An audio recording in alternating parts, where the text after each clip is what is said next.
नहीं अंदाजा था हमने कि वो ऐसे करेगा। अंदाजा होता तो मैं अपनी बच्ची को कभी अकेले ना जाने देती। मेरी बेटी ने हाथों में तो तेरी मेहंदी, पैरों पे तो तेरी मेहंदी लगवाई, अपने शोहर का नाम तक लिखवाया। मेरा नाम लिख दे मेरे आदमी का, मेरे हाथों पे नाम लिख दे। अब क्या कहेंगी इस सारे मामले के हवाले से, जिस जालिम ने इतना बड़ा जुल्म किया? मुझे तो इंसाफ चाहिए, चाहे से गोली मार दो, मुझे इंसाफ चाहिए। मुझे कत्ल का बदला कत्ल चाहिए। सिद्रा सरफराज, वो दुल्हन जो ब्यूटी पार्लर में तैयार हो रही थी, बल्कि ऑलमोस्ट तैयार हो चुकी थी, और चंद ही लम्हों बाद उसकी बारात आने वाली थी। अभी हम मौजूद हैं उसी सिद्रा सरफराज के घर में उसकी वालदा के साथ। बात करते हैं। सबसे पहले जी, बड़ा अफसोस है हमें, अल्लाह ताला आपको सब्र दे, हिम्मत दे। अब ये बताइए कि सारा वाकया अचानक इस तरह से हो गया, क्या कभी पहले आपको अंदाजा था कि वो इतना बड़ा कदम उठा लेगा लड़का? नहीं अंदाजा था हमने कि वो ऐसे करेगा। अंदाजा होता तो मैं अपनी बच्ची को कभी अकेले ना जाने देती। हम गरीब मजदूर बंदे, हमने क्या पता था हमारे साथ इतना बड़ा वाकया हो जाएगा, हमें नहीं पता था। तो ये उसके आपकी जो बेटी है, उसकी सगी फूफो का बेटा है। जी जी। और कभी पहले ऐसे लगा हो कि वो शायद पसंद करता हो, क्योंकि शादी से बारात वाले दिन इतना बड़ा उसने जुल्म कर दिया, गर्दन ही काट डाली आपकी बेटी की उसने। लेकिन आना जाना तो कभी नहीं था, लेकिन दिल के अंदर उन्हें कोई बात रखी हो ना, वो मुझे नहीं मालूम। अच्छा, हाँ। कभी कोई रिश्ता लेके तो नहीं आए वो नहीं। लोग? कभी नहीं आए?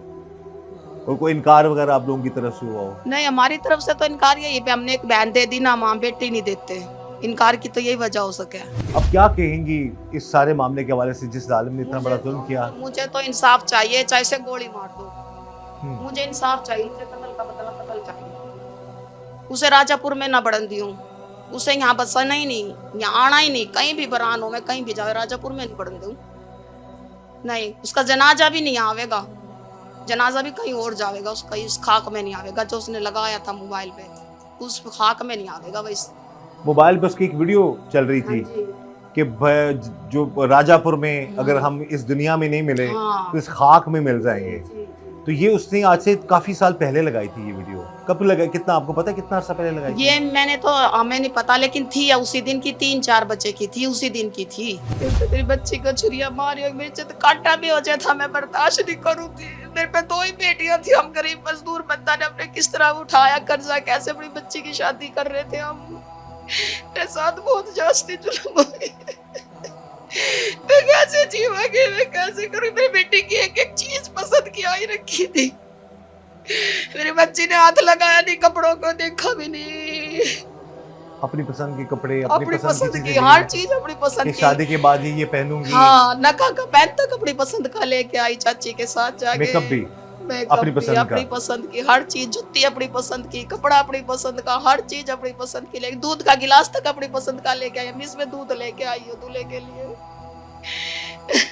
और इस जुनूनी आशिक ने इतना जोस्ती जुल्म की इंतहा कर दी थी। ये जो माँ तड़प रही है, वालिद तड़प रहा है, घर वाले, पूरा खानदान, पूरा राजापुर जो है वो सहमा हुआ है इस वाकये से कि कोई शख्स इतना भी दरिंदा सिफत हो सकता है।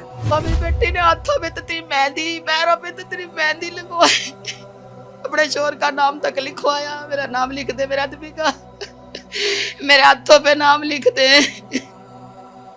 मेरी बेटी ने तेरी मेहंदी लगवाई हाथों पैरों में। अपने शोहर का नाम लिखवा चुकी थी वो खुश थी, और ऐसे जबरदस्ती के आशिक ने उठ के उसको तड़पा कर मार डाला।